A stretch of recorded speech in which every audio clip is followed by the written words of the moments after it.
યોગીની એકાદશી વ્રતની સંપૂર્ણ વિધિ. એકાદશીનું વ્રત સંપૂર્ણ શ્રદ્ધા, પવિત્રતા અને નિયમો સાથે કરવાથી જ તેનું પૂર્ણ ફળ પ્રાપ્ત થાય છે. યોગીની એકાદશી વ્રતની સરળ અને શાસ્ત્રોક્ત વિધિ નીચે મુજબ છે. વ્રતની પૂર્વ તૈયારી એટલે કે દશમનો દિવસ. એકાદશીના વ્રતના નિયમો એક દિવસ અગાઉ એટલે કે દસમના દિવસની રાતથી જ શરૂ થઈ જાય છે. દશમની રાત્રે સાત્વિક ભોજન લેવું અને બ્રહ્મચર્યનું પાલન કરવું. રાત્રે વહેલા સૂઈ જવું જેથી સવારે બ્રહ્મ મુહૂર્તમાં જાગી શકાય. સવારની પૂજા વિધિ એટલે કે એકાદશીનો દિવસ. સૂર્યોદય પહેલા બ્રહ્મ મુહૂર્તમાં ઉઠીને સ્નાન કરવું. સ્વચ્છ શક્ય હોય તો પીળા રંગના વસ્ત્ર ધારણ કરવા. હાથમાં જળ અને અક્ષત લઈ ભગવાન વિષ્ણુ સમક્ષ વ્રતનો સંકલ્પ લેવો. પૂજાની સ્થાપના. ઘરના મંદિરની સાફ સફાઈ કરવી.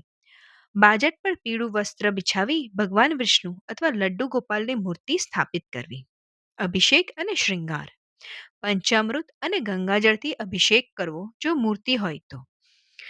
પીળું ચંદન, કુમકુમ અને હળદરનું તિલક કરવું.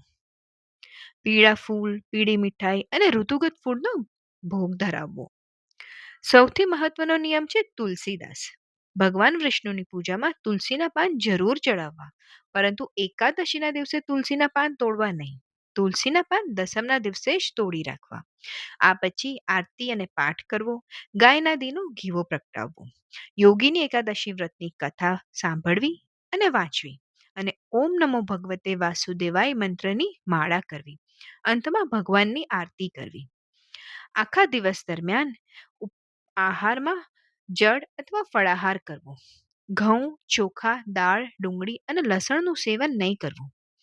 કોઈની નિંદા નહીં કરવી, ગુસ્સો નહીં કરવો, ખોટું નહીં બોલવું. મનને શાંત અને ભક્તિમય રાખવું. રાત્રિ જાગરણ કરવું. શક્ય હોય તો આખી રાત જાગરણ કરવું. ભગવાનના ભજન કીર્તન કરવા. ધાર્મિક પુસ્તકનું વાંચન કરવું. બારસના દિવસે સ્નાન કરી ભગવાન વિષ્ણુની પૂજા કરવી. બ્રાહ્મણ, ગરીબ અથવા જરૂરિયાતમંદ વ્યક્તિને અન્ન, વસ્ત્ર નું દાન આપવું અને ભગવાનને ભોગ ધરાવીને શુભ મુહૂર્તમાં પારણા કરવા.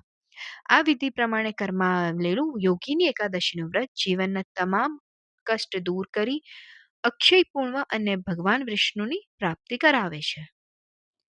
વ્રતની વાર્તા સાંભળવા માટે નીચે આપેલી લિંક પર ક્લિક કરો.